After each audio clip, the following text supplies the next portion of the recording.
Vamos a partir de una película, como siempre hacemos, una película del año 2005, dirigida por George Clooney. ¿Lo tienen a este actor? Sí.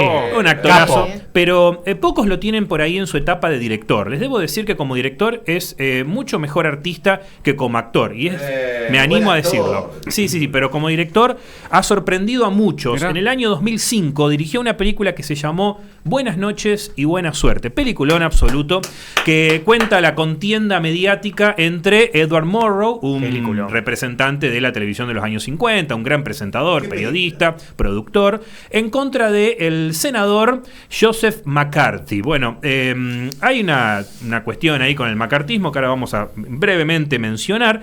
Sucede que el año pasado, 2024, George Clooney tuvo su debut en Broadway con una adaptación de su película Buenas noches y buena suerte, donde cambiaba un poco los roles. Él en la película, además de dirigirla, escribirla, tenía un papel medianamente secundario, donde hacía de uno de los productores de Murrow. De hecho, el actor principal es fantástico en la película, pero bueno, se nota que el tipo quedó con la pica de tener el protagónico. Entonces su debut en Broadway fue con la obra de teatro de Buenas noches y buena suerte. Este año se estrenó oficialmente y de hecho se vio a través de la plataforma HBO Max en una edición que esto es muy común, esto ahora está de moda, las obras de teatro filmadas como películas. Teatrix tiene algo, Teatrix por ahí la diferencia que tiene es que es dos cámaras. Esto es un despliegue de cámaras que realmente es como una película, pero filmada en vivo. No es una filmación se de filmó, toma única o dos de... Claro, se filmó en la noche del estreno, con muchas cámaras, y ahora esa filmación, que además se vio y se pudo ver en vivo por HBO Max, surge como película. O sea que vamos a tener la posibilidad de después verla a la actuación de George Clooney, especialmente quienes no podemos ir a Broadway a verlo en vivo. Vamos a tener la posibilidad de verlo en formato película. No va a llegar al cine, pero seguramente llegue a plataformas de streaming.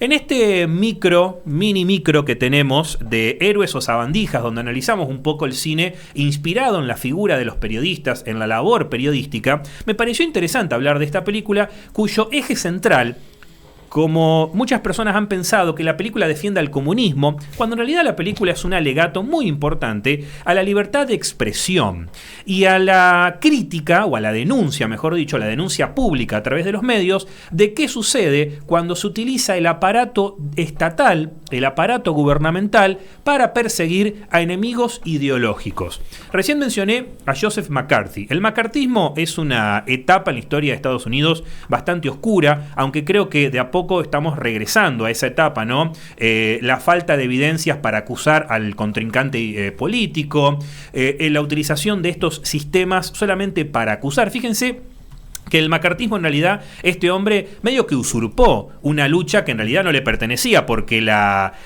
persecución a los comunistas viene incluso desde principios de la Segunda Guerra Mundial. Además, permitime decir algo. Sí.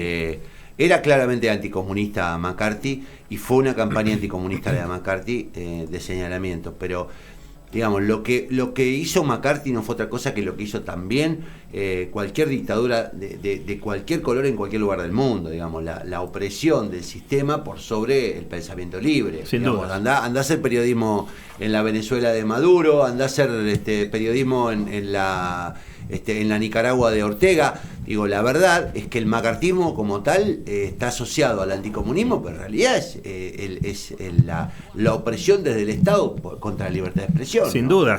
El Comité de Actividades Antiamericanas. Claro. La razón de ser, digamos, yo hablo mucho de Homero Alsina Tevenet, que es uno de los mejores críticos de cine y estudiosos que ha dado Latinoamérica. Él habla en este libro, Listas Negras en el Cine, del macartismo en contra de básicamente de representantes de Hollywood de aquel momento, y mucho antes del macartismo ya estaba la lista de los 10 de Hollywood, por ejemplo. Eran personas que básicamente se vieron obligadas, sentadas en el banquillo, a básicamente para zafar, a acusar a sus compañeros. Pero ¿qué pasa con esto? La búsqueda del Comité de Actividades Anti-Norteamericanas era perseguir a los comunistas que en teoría se habían infiltrado. En este caso estamos hablando de Hollywood, que se habían infiltrado en las filas de, por ejemplo, el sindicato de guionistas, pero en ningún momento, y acá esta es una de las fallas más alevosas de esta búsqueda, por eso se habla de una torpeza descomunal, que por eso McCarthy cae en desgracia a mediados de los 50,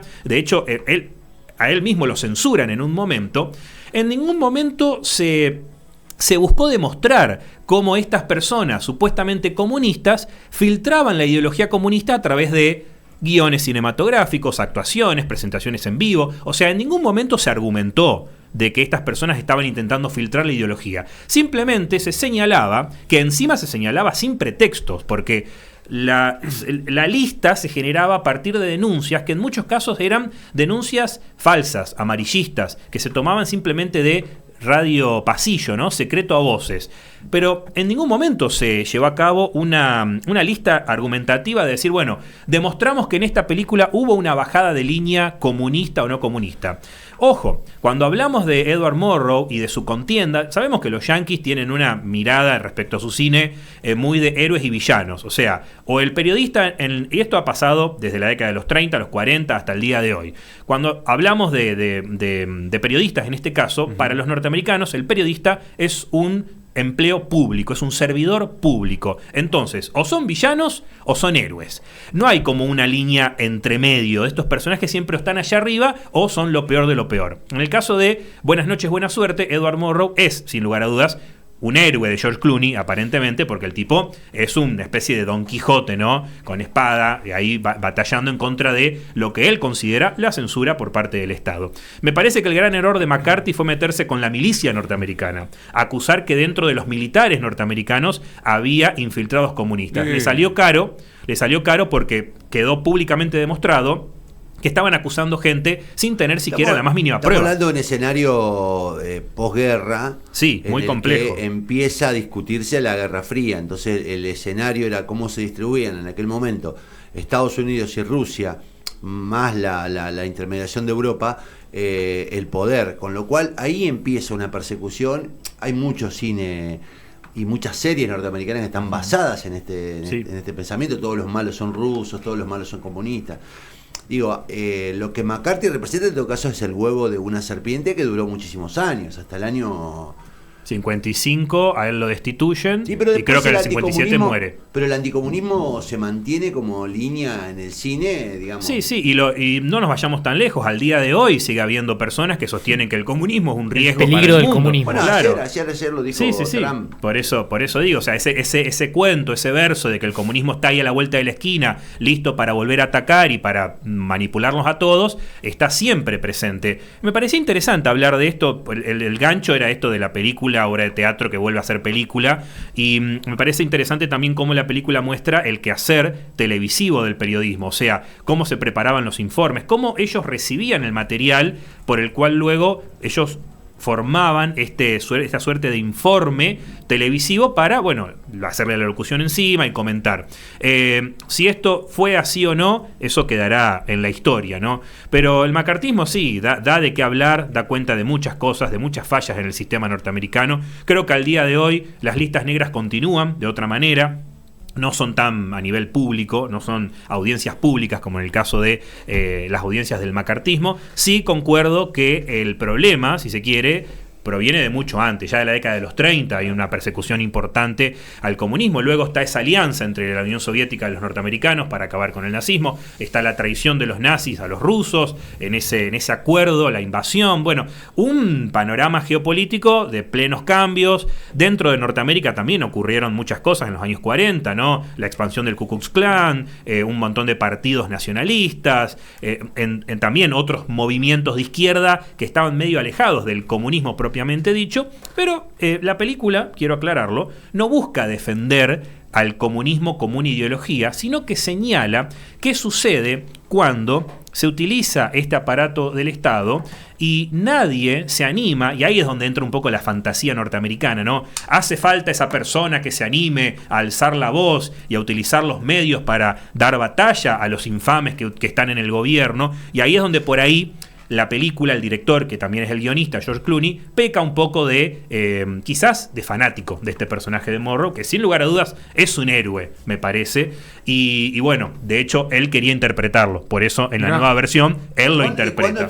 ¿Cuándo sale? ¿Ahora? La película original salió en el 2005. Película que la pueden encontrar en cualquier lado. Yo la vi muchas veces. Sí, la obra de teatro salió este año y en junio salió en plataformas y ahora sale en formato película. Por eso, ahora salen por formato película y se va a ver pronto. Creo que en HBO Max va a estar, porque es la productora que la promulga, que la estaba ahí defendiendo. Y me parece también que no es casual el momento en el que surge, ¿no? Hay una lectura también de época, si bien estamos hablando de una película ambientada en la década de los 50, plena década de los 50, cómo se hacía la televisión. La película es fantástica por eso. Pero es oportuna la remake. Por donde quieras, porque tiene que ver también con un discurso de resistencia, digamos, a un avance del pensamiento anticomunista muy artificial, ¿no? Sí, también artificial. Al mismo tiempo uno percibe, también tiene que sopesar que lo que hay en discusión, a diferencia de lo que ocurría a mitad del siglo XX, es una guerra comercial muy fuerte, la que también pesan factores que uno podría denominar comunistas, como China y Rusia. Sin dudas. Que yo creo que en el fondo es el adversario de esta nueva derecha, y que aprovecha para meter en el medio a todo, digamos. Forma parte de eso el terrorismo islámico, las fuerzas de centro izquierda o de izquierda de América Latina. TVNet, que es un autor que recomiendo, dice algo muy interesante, que previo al macartismo, la búsqueda de Estados Unidos era hacer ruido respecto a esta batalla, si se quiere, cultural en contra de los comunistas, y por tal motivo se decidió comenzar en el Teatro Federal, que fue una de las obras más importantes de la presidencia del New Deal, una infraestructura muy grande. Entonces se decidió comenzar con las artes, atacar a los artistas, porque así eso llevaría prensa, y bueno, un poco la conmoción también del momento. Lo que se vivió acá hace no muchos meses, cuando el presidente la emprendió contra un montón de artistas populares.